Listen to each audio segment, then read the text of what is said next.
Fala pessoal, bem-vindos a mais um vídeo.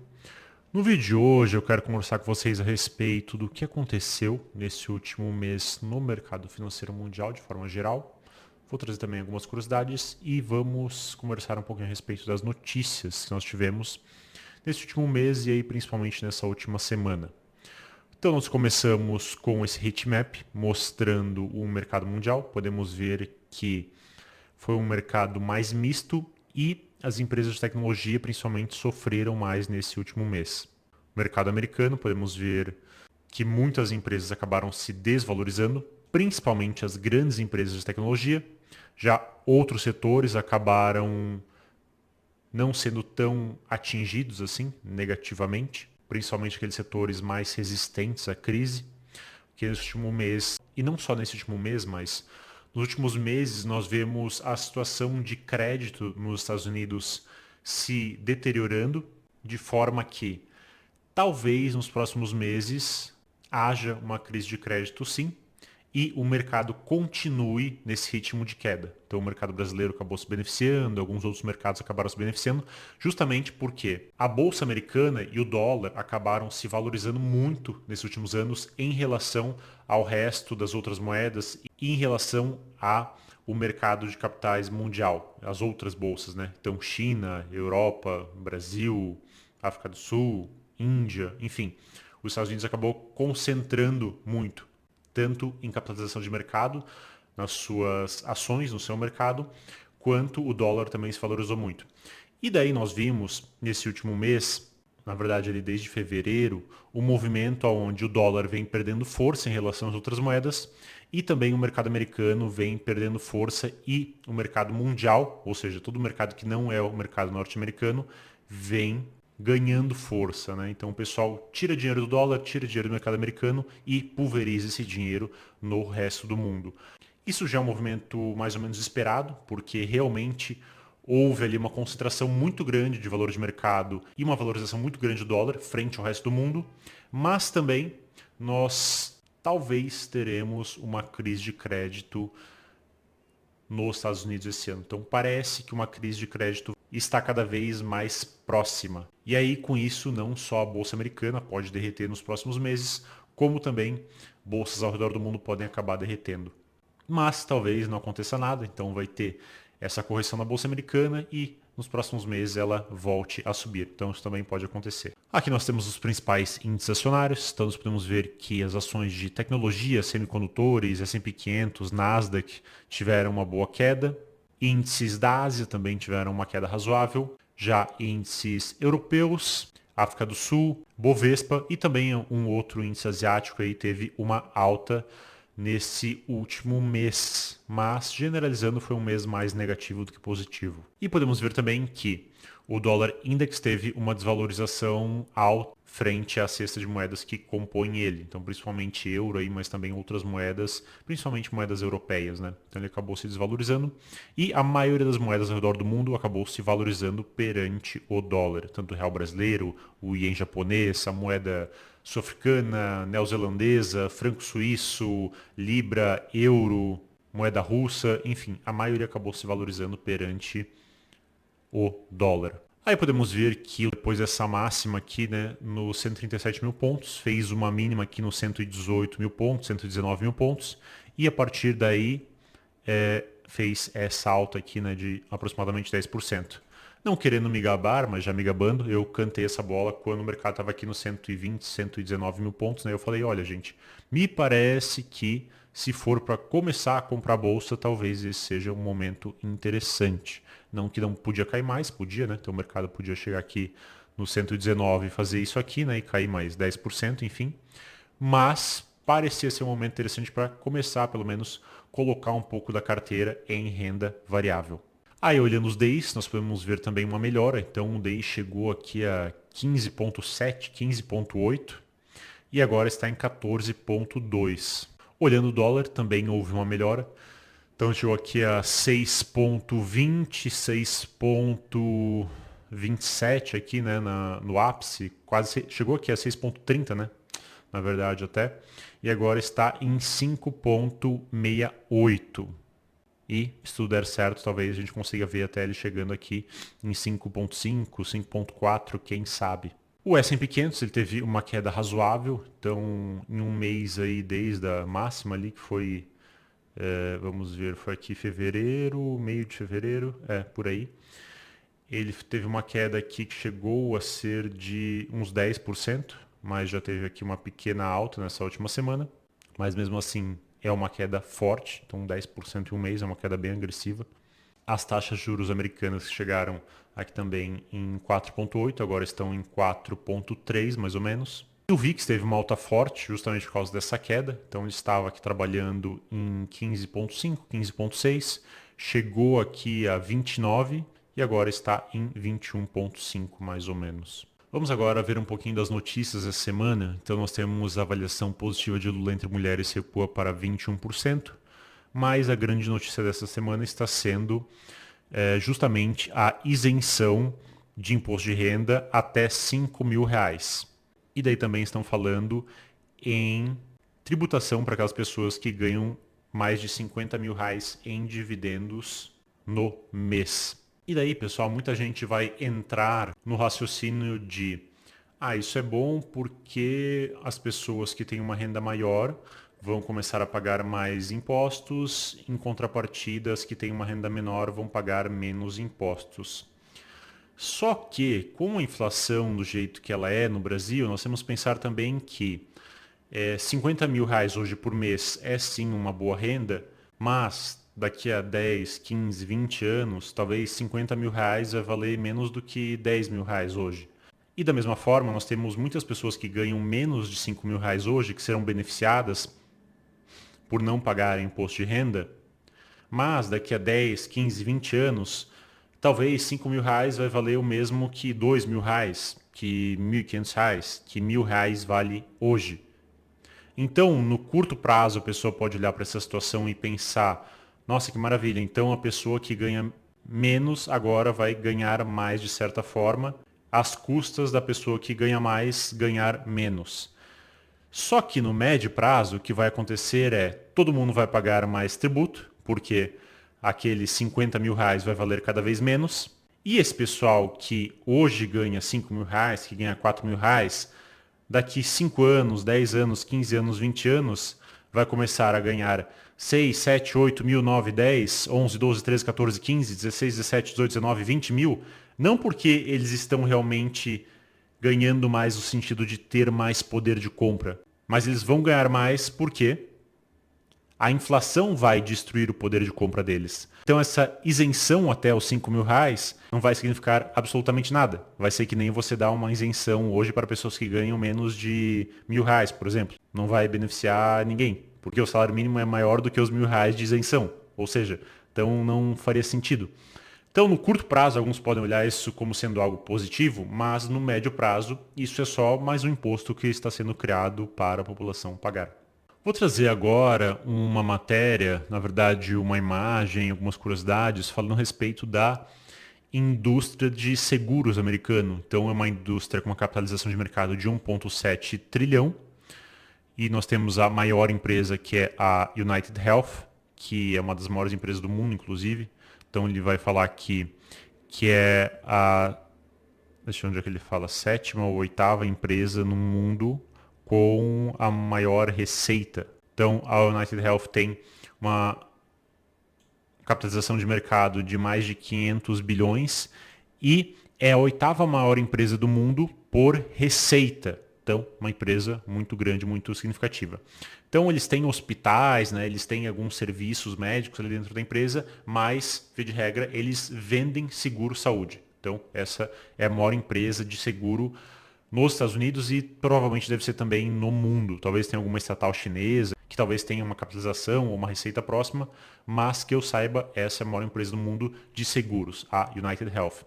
E nós tivemos também aquele caso polêmico em dezembro de 2024 que o CEO dessa empresa, o Brian Thompson, foi morto pelo Luigi esqueci o sobrenome dele agora, Mandione, alguma coisa nesse sentido. E, enfim, está tendo toda uma cobertura em cima desse processo, do que vai acontecer, qual vai ser a pena dele. Não sei se já finalizaram, inclusive o processo ainda está acontecendo, mas foi uma polêmica aí que durou um certo tempo, essa questão dele ter sido assassinado por esse rapaz. Aí, em segundo lugar, nós temos essa Progressive, que é uma empresa que teve um crescimento forte nos últimos 5 anos. Então, teve uma valorização na ação dela de 230%, sendo que o S&P teve um retorno de 81%. E essa Progressive é uma empresa que faz seguro para veículos, tanto veículos pessoais quanto veículos comerciais. Aqui nós temos a lista. Então, a United Health, disparado a maior empresa. Depois a Progressive, aí terceiro lugar, quarto, quinto, sexto e assim por diante. Mas a United Health, então, é disparada a maior empresa, bem maior do que as outras empresas. E aí nós temos esse esquema visual, né, que fica mais fácil. Então, a Progressive aqui, em segundo lugar. Aí aqui, terceiro lugar, se não me engano. Primeiro lugar. Aqui provavelmente deve ser quarto lugar, certo? Aqui, quinto lugar e assim por diante. E aí, se vocês quiserem entender mais, é até legal dar um Google no que cada uma dessas empresas fazem. Então, uma que é ligado a seguro automobilístico, outra seguro-saúde. Essa Elevance Health também deve ser algo ligado a seguro-saúde. Então, acho que vale a pena para quem é do setor ou para quem gosta do setor, dar um Google e entender um pouco melhor o que cada uma dessas empresas fazem, que tipo de seguro que elas fazem, estratégias que elas têm, enfim. Aí quero trazer para vocês também o desempenho de commodities ao longo do ano 2019, 20, 21, 22, 23 e 24.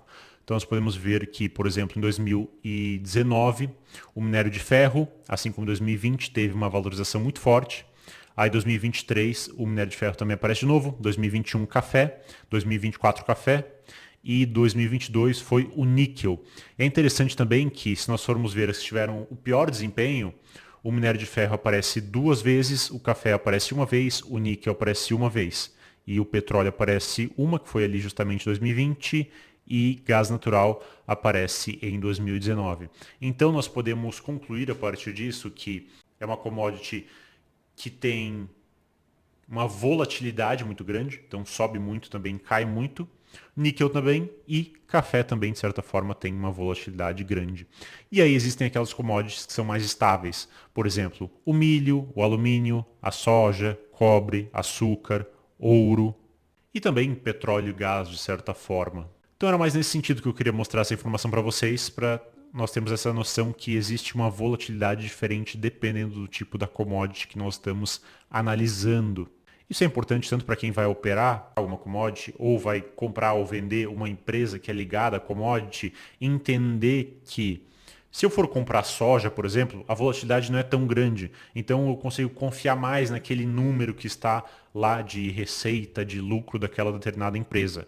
Quando eu olho o minério de ferro, então a gente pode falar aqui de Vale, por exemplo, é uma commodity que tem uma flutuação muito maior. Então, às vezes, eu vou olhar a Vale com um resultado muito bom, só que o minério de ferro está lá fazendo máxima, e eu vou dizer, nossa, eu vou comprar Vale porque ela está tendo um resultado muito bom, ela está com um PL ótimo, tem um lucro muito bom, está pagando ótimos dividendos, só que é algo provavelmente temporário. Talvez ano que vem o minério de ferro dê uma afundada muito grande, e aí aquele resultado ótimo que a empresa tem vai deixar de acontecer, inclusive pode ter uma desvalorização razoável no preço daquela ação. Então é importante ter isso em mente antes de investir em uma empresa ligada a commodities.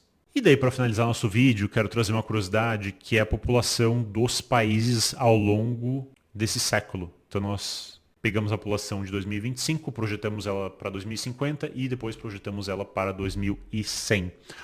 Então nós podemos ver que lá em 2100, o país mais populoso do mundo, pelo menos é o que as pessoas projetam, será a Índia. Então a população indiana vai crescer. Vai ser uma população aí de 1,5 bilhão de habitantes. Então disparado vai ser o país mais populoso do mundo. Em segundo lugar vai ser a China. Então hoje eles têm uma população de 1,41 bilhão. Já é menor do que a Índia, segundo essa estatística. E ela vai chegar a 633 milhões. E aqui é interessante porque a população dos Estados Unidos, que hoje é 347 milhões, em 2100 vai ser 421. Então a população dos Estados Unidos vai aumentar ao longo desse século. Já a população chinesa vai diminuir vai diminuir para menos da metade. Então, quem fala, e eu até inclusive já acreditei nisso em um momento, há uns 15 anos atrás, ali mais ou menos, que a China realmente iria passar os Estados Unidos, ia ter um PIB maior do que os Estados Unidos. Hoje eu já acho que isso não vai acontecer. A China vai ser, aí por muito tempo, a segunda maior economia do mundo, mas não será a primeira maior economia do mundo. Justamente porque a população chinesa está diminuindo, enquanto a população americana continua aumentando. Então, se quando a China tinha uma população em crescimento, ou uma população estável de quase 1,5 bilhão de habitantes, ela não conseguiu e não está conseguindo ultrapassar os Estados Unidos, é muito difícil imaginar que lá em 2050, quando ela vai ter uma população menor e os Estados Unidos vai ter uma população maior do que tem hoje, ela vai conseguir ultrapassar o PIB americano. Então, isso provavelmente não vai acontecer. Os Estados Unidos vai continuar sendo a maior economia do planeta, a China vai continuar sendo a segunda maior economia do planeta e a Índia, em vários cálculos, inclusive, já meio que é a terceira maior economia do planeta, de acordo com algumas métricas, mas observando o PIB, ela ainda é, se não me engano, a sexta maior economia do mundo, às vezes ela flutua ali um pouco em volta da sexta maior economia do mundo. Mas nos próximos anos ela tende sim a se tornar a terceira maior economia do mundo. E talvez, quem sabe, até 2100 se torne a segunda maior economia do mundo. Pode ser que isso aconteça também. Aí nós vamos ter que esperar para ver. Mas eu tenho certa convicção que, não sei se em 10 anos, não sei se em 20 anos, mas aí no curto, médio prazo, até eu diria, ela tende a se tornar sim a terceira maior economia do mundo, ultrapassando o Japão, ultrapassando a Alemanha. Aí vamos agora para os outros países. Então, colado ali na Índia, nós temos o Paquistão, que vai sair de 255 milhões para meio bilhão de habitantes, sendo o terceiro maior país do mundo em população. Temos também a Nigéria, que vai sair de 238 para 477 milhões. República Democrática do Congo, que vai sair daqui de baixo, então 113 milhões para 431 milhões. Temos também a Indonésia, que vai sair de 286 para 296, então vai aumentar, mas vai cair algumas posições. Vai aumentar pouco, né? Etiópia, que vai sair de 136 milhões para 367 milhões. E aqui é impressionante, né? Porque a Etiópia não é um país tão grande assim em relação ao território. Acho que o território deve ser talvez o tamanho do estado de São Paulo, talvez um pouco maior do que isso. E vai haver 377 milhões de habitantes naquele país. Então realmente vai ter uma concentração populacional muito grande. Aí nós temos depois a Tanzânia, que é menos de 100 milhões de habitantes, provavelmente, e vai chegar a 263 milhões de habitantes, então vai ter uma concentração populacional muito grande também. Egito, que vai de 118 para 202. E daí depois nós temos aqui Brasil, que vai de 213 para 163 milhões. E aqui é importante, pessoal, nós fazermos uma reflexão. Por quê? A pessoa às vezes pode olhar para o passado e ela olha para o passado e diz: ah, no passado foi assim, então no futuro vai ser da mesma forma. Então, o meu avô comprou um terreno lá em 1960, 1970, 1980 e ele ganhou muito dinheiro. Ou então ele comprou um imóvel e ele ganhou muito dinheiro. Então, eu vou comprar um terreno, eu vou comprar um imóvel e eu também vou ganhar muito dinheiro. Só que, às vezes, o seu avô comprou esse terreno em um momento em que a população brasileira era de 160 milhões de habitantes e foi para 220 milhões de habitantes, quase. Agora é o contrário, a população vai de 213 milhões para 163 milhões. Ou seja, a população estava em crescimento e agora vai começar a diminuir. Então, esse processo de valorização da terra, esse processo de valorização do imóvel, tende a ser prejudicado nas próximas décadas. É só nós vermos o que aconteceu com o Japão. Então, nos últimos 20 anos, os imóveis no Japão praticamente não se valorizaram. Claro que sempre tem uma região aqui, outra região ali, que há alguma valorização. Mas, generalizando, você comprar imóvel no Japão, você comprar terra no Japão, nos últimos 20 anos, então quem comprou há 20 anos atrás, ou até 10 anos atrás, acabou sendo prejudicado, porque esse imóvel, via de regra, ou não ganhou nenhum valor, ou não conseguiu ser alugado, ou houve uma diminuição no valor desse imóvel. E isso tende também a acontecer no Brasil. E é claro que sempre vai haver lugares, mas no bairro tal, na cidade tal, houve uma certa valorização. Sim, é verdade. Mas daqui para frente, isso tende a acontecer cada vez menos. Generalizando, isso gera uma pressão para que haja uma desvalorização no preço dos terrenos, uma desvalorização no preço dos imóveis, frente à inflação que nós devemos ter aí todos os anos, né? Então é claro que daqui a 20 anos, o meu imóvel eu comprei por 1 milhão, agora vale 2. Tá bom, mas a inflação foi 3. Então, no final das contas, você perdeu dinheiro. Então nós temos que estar também atentos a isso. Aí depois nós temos Bangladesh, que vai de 176 para 209. E Bangladesh já é um lugar com uma densidade populacional gigantesca. Então, para quem não sabe, Bangladesh fica ali no nordeste da Índia, colado ali na Índia. É um país bem pequenininho. Basicamente, se você levanta o braço, você acaba dando um tapa em alguém. Então, é uma densidade populacional muito grande e ela vai continuar aumentando. Aí depois nós temos, com 144 milhões, a Rússia, que vai aí provavelmente para menos de 100 milhões. Depois nós temos Etiópia, que eu já falei, temos México, que vai de 132 para 130, então vai ficar mais ou menos estável. Japão vai de 123 para provavelmente menos de 100 milhões. Egito, se não me engano já falei. Temos também as Filipinas, que vai de 117 para menos de 100. E aqui República Democrática do Congo, que vai ser a maior alta disparado, né? Então tá aqui no final da nossa lista e vai ser a quinta maior população do mundo. Então, a população vai aumentar bastante nesses países. E aí os países mais populosos do mundo estarão basicamente na Ásia e também na África, né? Então, Índia está na Ásia, China, Ásia, Paquistão, Ásia, Nigéria, República Democrática do Congo, África, Estados Unidos, América, Etiópia, África, Indonésia, se não me engano, fica na Oceania, aí Tanzânia, África, Bangladesh, Ásia, Egito, África, Brasil, América, Angola, Sudão, África e México na América. Nenhum país europeu aí, né? Então nós temos hoje a Rússia, que ela está aí na lista de países com maior população. Aí em 2050 ainda estará na lista, mas 2100 já não estará mais nessa lista. E é o país com maior extensão territorial no mundo, e mesmo assim não estará na lista. Alemanha, Inglaterra, Itália, França nem hoje estão na lista, né? Muito menos em 2050 ou em 2100. Bem, pessoal, então, pelo vídeo de hoje é isso. Espero que tenham entendido, espero que tenham gostado. Um abraço e até o nosso próximo vídeo.